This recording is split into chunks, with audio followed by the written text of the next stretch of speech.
Маржанның жүріс-тұрысы жеңіл екенін бүкіл ауыл білетін, білмейтін тек Әлібек қана. Сондықтан ба, ол Маржанды жетектеп босағадан аттағанда, анасы жүрегін ұстап диванға сұлқ түсе жаздады. «Анашым, танысып қой, бұл Маржан», деді ол. Өзі де қонақ құсап дәлізде кібіркіттеп. «Танимын, танығанда қандай?» деп анасы күйіп кеткенін жасыра алмай саңқ ете қалды. Әлібек мұндай суық қабылдауды күтпесе керек, біраз ыңғайсызданып қалды. Анасының неге мұндай тонмен сөйлегенін қыздың көзінше қазбалағысы келмей, Маржанды төргі бөлмеге бастады. Әңгіме мүлдем жараспады. Маржан басын ары-бері бұрып, соңғы үлгідегі жиһаздары бар, жаңадан жөндеу көрген шағын үйдің ішін қызықтай бастады. Оның мөлдіреген үлкен көздері қуыршақтың көзіндей көрінетін.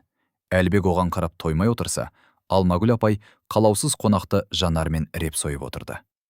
Әлібек бірнеше рет сөз бастап, жағдайды түсемек болды, бірақ одан тік шықпады. «Бүгін күн біраз салқындап қалды ғой», деді Әлібек. «Үйге сау етіп кіріп келетіндей соншалықты суық емес», деп анасы кесіп тастады.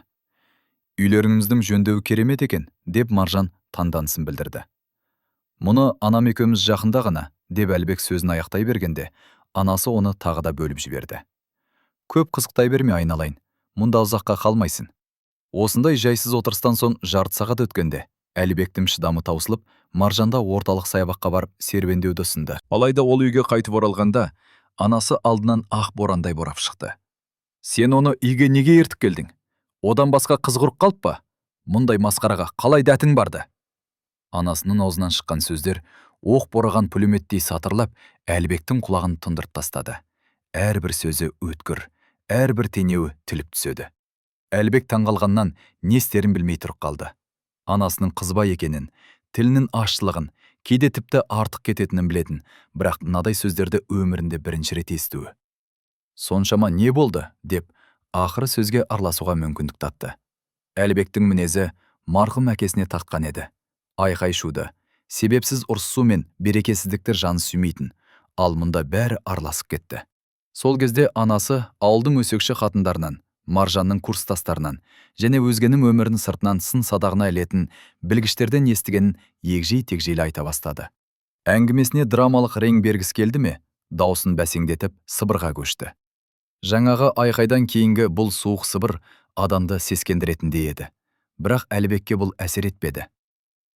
«Мен неге әлдекімдердің қаңқу сөзіне сенуім керек?» деді ол қысқа қайырып. Анасының бұдан арғы уәжін тыңдағысы да келмеді. Ал шын мәнде бәрі былай басталған еді. Әлібек Маржанға баяғыдан бері ғашық болатын. Ол Әлібектің жұмыс орнына қарама-қарсы ғимаратта нотариус көмекшісі болып жұмыс істейтін. Әлібек оған алыстан тамсанып, ұзақ уақыт сөз сала алмай жүрді. Бір күні батылын жинап таныспақ болғанда, саусағындағы неке жүзігін көріп, таудай талабы қайтып қалды. Содан бері бірнеше жыл азапты күндер өтті.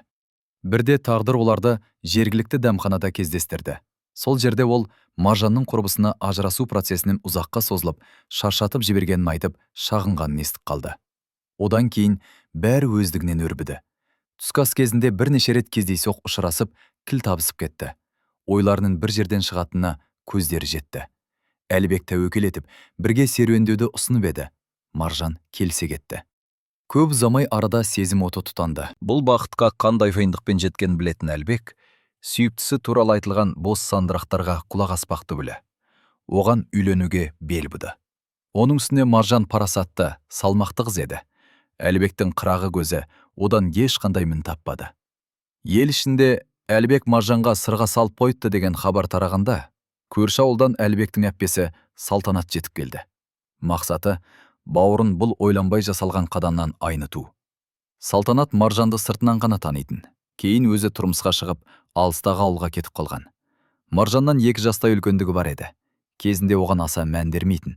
Ал Маржан бой жетіп, есейген сайын ел арасында оның артынан жағымсыз сөздер ере бастады.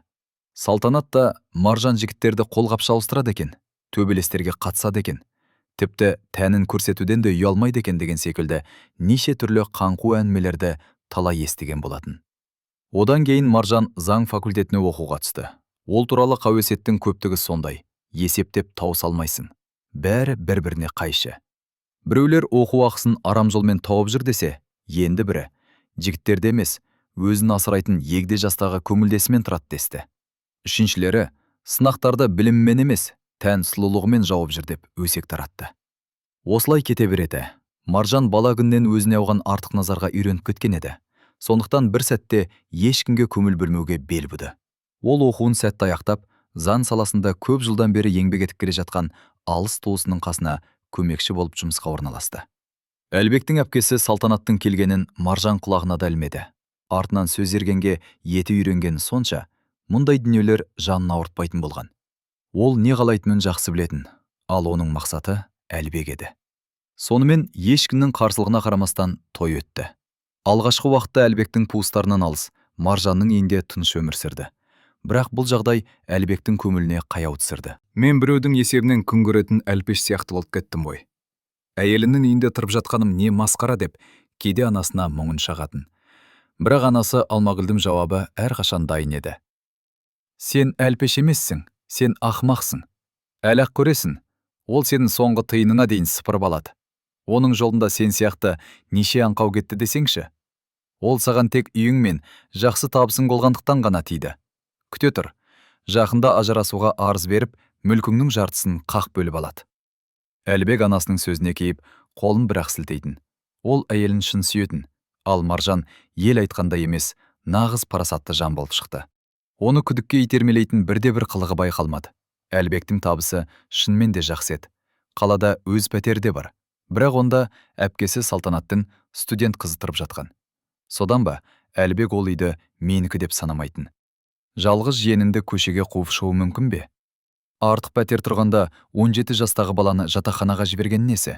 Оның үстіне үйленгенге дейін Әлбек ауылда анасымен бірге тұрған еді. Бір күні Алмагүл апайдың табалдырығынан қызы Салтанат аттады. Салтанаттың ашуланғаны сондай, көзінен от шашырақтыр еді.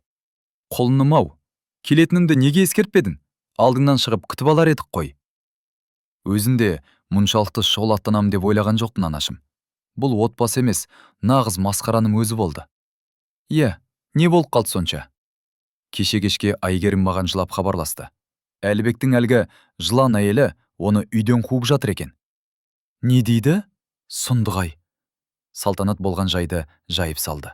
Маржан Айгерімге келіп, пәтерді босатуды талап етіпті. Әлбек екеуміз осында көшіп келеміз депті. Әлбектің өзі жиенін қуға беті шыдамай ұялып жүрген көрінеді. Ал Маржанға бәрібір. Содан ол өзі барып айтқан. Алмагүл апай естігеніне сенбей жағасын ұстады. Өз ұлынан мұндай тасбауырлық күтпеген еді. Ең бастысы, маған анасына тіс жарып айтпағаны қалай? Айгерім оның өз немересі емес пе? Арсыз. Қазір Айгерім заттарын жинайды. Мен оны ауылға қайта алып кетем деп, Салтанат сөзін түйіндеді. Қайдағы ауыл? Колледждегі оқу ше? Жоқ, еш қайда жібермеймін. Мән-жайды анықтамақ болып, Әлбекке қоңырау шалды. Ал ол болса, бұл жағдайда мүлдем бейхабар болып шықты. Еш қайда көшейін деп жатқан жоқпыз, деді ол таңғалып. Онда баланы неге қуып жатсыңдар? Айгерімді ешкім қуған жоқ. Не айтып тұрғандарыңды түсінбеймін. Бұл не сандырақ? Салтанат болған оқиғаны қайтадан бастан аяқ айтып берді. Әлбек ойланып қалды. Соңғы кездері Маржан шынымен де оның пәтеріне қатты қызығып жүрген еді. Жақында ғана Айгерімге қонаққа барғанда әйеліне үйдің жоспарымен орналасқан жері өте қатты ұнаған болатын.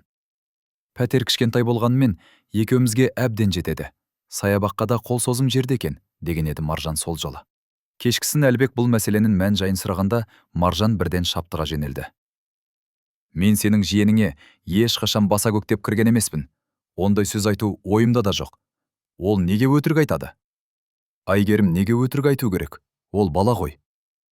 Соншалықты бала емес. Ол кәмелетке толуға шақ қалған бой жеткен.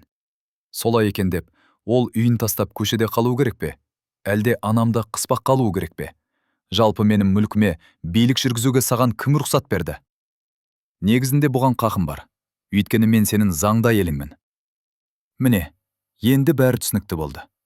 Саған не түсінікті болды? Арада үлкен жанжал басталды. Шыдамы таусылған Маржан Әлбекті үйден қуып шықты. Бұл оның намысына қатты тиді. Әлбек амалсыз анасының үйіне түнеуге мәжбүр болды. Салтанат Айгерімнің қасына кетті. Ал Алмагүл апай оның айналып толған бәйек болды. Көрдің бе, біз саған не айттық? Міне қара, сен оған жай ғана сұрақ қойдың, ал ол сені табалдырықтан асырып қуып жіберді. Жұрттың айтқаны айдай келді. нағыз алаяқтың өзі екен. Онсыз да ашуға булығып отырған Әлбек анасының сөзінен кейін тіпті өртеніп кетті. Өзін қорланғандай сезінген ол бірінші болып татуласпауға бекіді. Бірақ Маржан да асыға қоймады. Өйткені ол бұл жағдайда өзін дұрыс деп санады. Олар бір апта бойы бөлек тұрды. Осы уақыт ішінде Салтанат бауырына қолдау көрсетпек болып, анасының үйінде қонып жүрді. Аздап сезімдері суып, ашуы басылған соң, Әлібек Маржанмен татуласпақ болды. Әйелін үйде кезіп тұру үшін түскі үзіліс кезінде келіп, есікті өз кілтімен ашты. Ашқан бойда сілейіп тұрып қалды. Ас үйде бейтаныс бір жігіт тайрандап жүр екен. «Сен кімсің?» деді ол бейтаныс адамға көзін алартып. «Ал сен кімсің?» «Мен Маржанның күйеуімін». Әлгі бетпақ мырс етіп күлді де. «Хе, онда мен көңілдесімін», деді. Әлібектің қаны басына шапшып, оны баспалдақтан домалатпақ болып тап берді. Бар күшімен ұрмақ еді, бірақ жігіт ептілікпен жалт беріп үлгерді. Кенет әйел адамның жан даусы естілді. «Тоқтат, Әлібек қой! Әлібек доғар!» Арыларына қайдан шыққаны белгісіз. Салтанат қабырға болып тұра қалды. Салтанат інісінің қолын ұстап әуре болып жатқанда, әлгі бейтаныс жігіт заттарын алған бойы зын-зия жоқ болды. «Сен мұнда қайдан жүрсің?» Ашу мен ызадан алқынып тұрған Әлбек таңғалып сұрады. «Ақмақтық жасап қоймасын деп, анам соңынан қарап жүруімді өтінген. Сезіп-тау жарықтық. Мұндай масқараны кім білген? Бұл кім өзі?» «Маржанның ойнасы», Әлбек жерге түкірді. Дәл осы сәтте табалдырықтан Маржанның өзі көрінді. «Мұнда не болып жатыр?» Ол шақырусыз қонақтарға антарыла қарап тұрды. Бірақ Әлбек жауапта қатпады. Керек жарағын алды да шығып кетті. Салтанат кетер алдында келініне жиіркенішпен қарап, көзімен атып өтті. Осы оқиғадан кейін Әлбек бір жола ажырасуға бел буды. «Тоқтай тұр ажырасуға. Ол да соны күтіп отыр. Ештеңем жоқ, далада қаласын. Өз пәтеріңді тартып алады. Ол заңгер. Бәрім қалай айналдырып жіберуді жақсы біледі», деп әпкесі алдынан шықты. «Енді не істеуім керек?» «Пәтеріңді Айгерінің атына сыйға тарту арқылы ресімдеп тастайық. Сонда ол үйді тартып ала алмайды. Өйткені ол сенің мүлкің болып саналмайды». Әлбек келісті. Осы уақыт бойы Маржан күйеуімен байланысып, жағдайды түсіндірмек болғанмен, Әлбек мүлдем сөйлесуден бас тартты. Маржан не болып жатқанын түсінбеді. Ол кезекті рет енесінің есігін қаққанда Салтанат атып шықты. «Жоғал бұл жерден. Сенмен ешкім сөйлеспейді». «Маған Әлбек керек. Неге оған хабарласа алмаймын?» «Ол сені көргісі де келмейді. Жоғал бұл жерден». «Не болып қалды өзі? Менің пәтерінде не істеп жүрсіңдер? Неге мен өз күйеуіммен сөйлесе алмаймын?» «Тай бұл жерден. Ол енді саған күйеу емес. Жуық арада ажырасасыңдар». Салтанат осыны айтты да, есікті Маржанның мұрнының астынан тарс еткізіп жауып алды. Әпкесінің бұл сөзі Маржанның жанына қатты батты.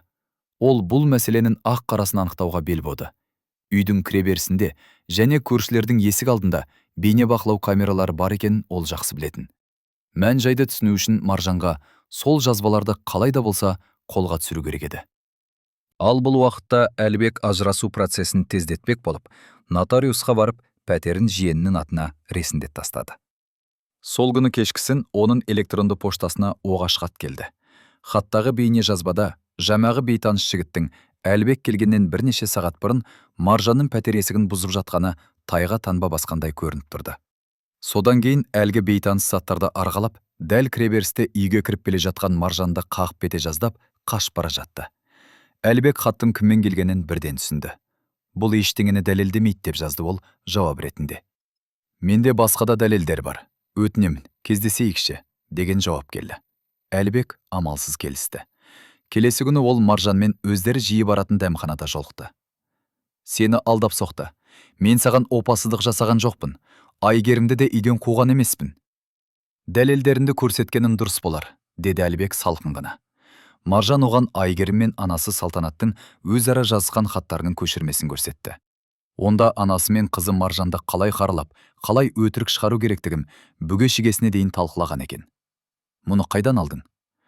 «Жиенің мен оның жігітінің соңына аздап түсуге тура келді.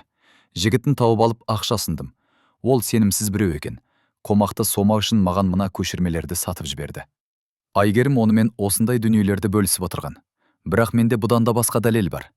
Мен Салтанаттың менің үйімді бұзған әлгі ұрымен, бейне жазбадағы адаммен қай жерде кездескенін анықтадым. Сол жерге барып бейне жазбаны сұрап алдым. Міне көр. Маржан Әлібекке Салтанаттың әлгі ер адамға ақша беріп жатқаны тайға таңба басқандай көрінген жазбаны көрсетті. Ол оны жалдаған, түсінесіңде. Екеумізді ұрыстырып айыру үшін. Әлібек басын ұстап есеңгіреп алды. Бұған сенгім келмейді. Демек, менің саған опасыздық жасағаныма сенген оңайырақ па? Жаныңа қатты батпай ма? Деді Маржан шыдай алмай. Жоқ, екеуі де сұмдық. Салтанатқа мұның не керегі болды, түсінбеймін. Шынымен сені соншалықты жек көре ме? Мүмкін мәселе басқада шығар. Мүмкін оған сенен бірдеңе керек болған болар. Кек енді ғана Әлібек мұның бәрі не үшін жасалғанын түсінді. Пәтер. Әрине, ажырасқан кезде Маржан пәтерді тартып алады деп қорыққан ол, үйді Айгерінің атына ресімдеп жіберді емес пе? Кешірші мені. Нағыз ақымақ екенмін. Мұндай айлаға қалай алданып қалдым, деді ол, әйелінің бетіне қарауға батпай дауысы дірілдеп. Мен жай ғана білмеймін.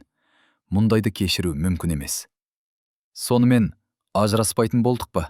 Деп сұрады Маржан. Әлібек басын ақырын көтерді. Әйелі қарсы алдында жымиып отыр екен. Осындай асыл жанның оған жолыққаны қандай бақыт десеңші. Әйелден жолы болғанмен, туыстан жолы болматты. Ажыраспаймыз, деді ол, әйелінің қолынан мықтап ұстап, нық сеніммен. Құжаттарды реттеймін. Ал Салтанат пен Айгерімді бұдан бұлай табалдырығынан аттатпаймын. Маған екінші мүмкіндік бергенім үшін рахмет, Маржан.